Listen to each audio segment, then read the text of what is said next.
તો ભક્તના એક લોટા જળથી પણ પ્રસન્ન થઈ જાય છે। તો આવો કરીએ દર્શન દેવઘોડા મહાદેવ મંદિરના આ અલૌકિક ધામના।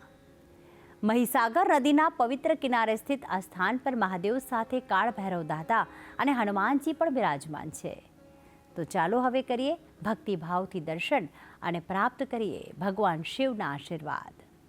શિવજી તો ભોળા છે, તે માત્ર એક લોટા જળથી પણ રીઝી જાય છે અને એટલે જ ભક્તને જ્યારે પણ જીવનમાં કોઈ મુશ્કેલી આવે છે ત્યારે જો ભક્ત મહાદેવ પર જળાભિષેક કરે તો તે અચૂક તેને સમસ્યામાંથી ઉગારી લે છે। ત્યારે આવો ભક્ત પર હંમેશા પોતાની અમી દ્રષ્ટિ રાખતા મહાદેવના એક ધામના દર્શન કરીએ।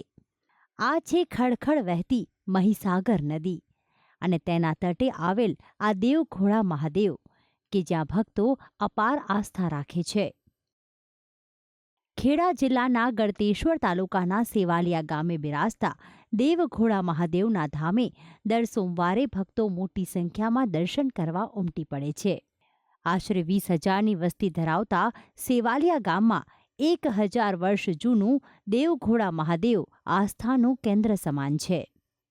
અને આ મહાદેવનું આટલા વિસ્તારમાં છેક 150 કિલોમીટર ત્રિજ્યાની અંદર ચારે બાજુ એનો બહુ જય જયકાર છે અને દરેક ભક્તો અહીંયા સોમવાર, શનિવાર, પછી બુધવાર અને અમાસના દિવસે અહીંયા પોતાની મનોવાંછિત પૂર્ણ કરવા માટે, પોતાના દોષ નિવારણ કરવા માટે, વિધિ કરવા માટે અહીં સતત આવતા રહેતા હોય છે અને કામ પોતાનું સફળ થાય છે। માત્ર દર્શનની મનોકામના રાખે તો ભગવાન એનું કામ પૂર્ણ કરે છે। આ શિવાલયનું નામ સાંભળીને ચોક્કસથી આપને આશ્ચર્ય થશે, પરંતુ આ ધામના નામ પાછળ પણ એક પૌરાણિક કથા જોડાયેલી છે।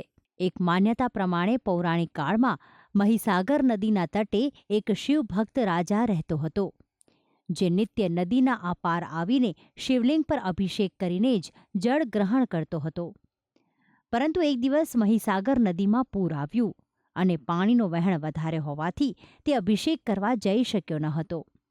દિવસો સુધી તેણે જળ ગ્રહણ ન કર્યું અને માત્ર મહાદેવની ભક્તિ કરી।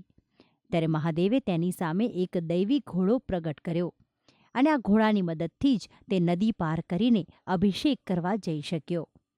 તો આમ રાજા દેવી ઘોડાના મદદથી અહીં આવ્યા હોવાથી આ ધામનું નામ પડ્યું દેવઘોડા મહાદેવ। આ ધામમાં હનુમાનજીની અને કાળ ભૈરવની મૂર્તિના પણ દર્શન થાય છે। દેવઘોડા મહાદેવ જે મંદિર છે એની અંદર જે પણ બાધા લેવામાં આવે છે એની ચોક્કસ પૂરી થાય છે। એનો સાક્ષી હું પોતે છું। મને લગ્નના 19 વર્ષ પૂરા થયા પણ મારે ઘેર સંતાન નહોતો, પણ મહાદેવની કૃપાથી મને 2 જોડિયા બાળકો મારી ઘેર અવતર્યા અને મહાદેવે મારા પર કૃપા કરી।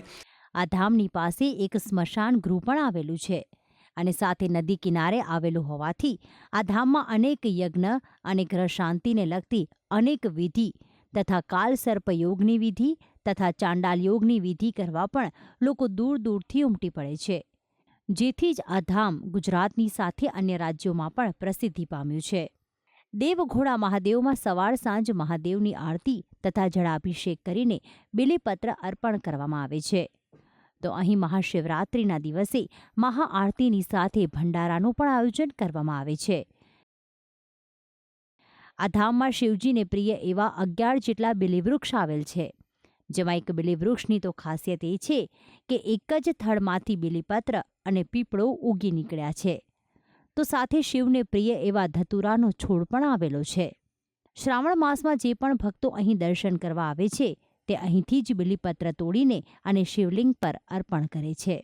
આ ધામમાં ભક્તોને શાંતિની અનુભૂતિ થાય છે, કારણ કે મહીસાગર નદીના કિનારે આવેલ આ ધામ પર આવીને પ્રકૃતિની સમીપ હોવાનો ભક્તો અનુભવ કરે છે। ભક્તિ સંદેશ, સંદેશ ન્યૂઝ, ખેડા।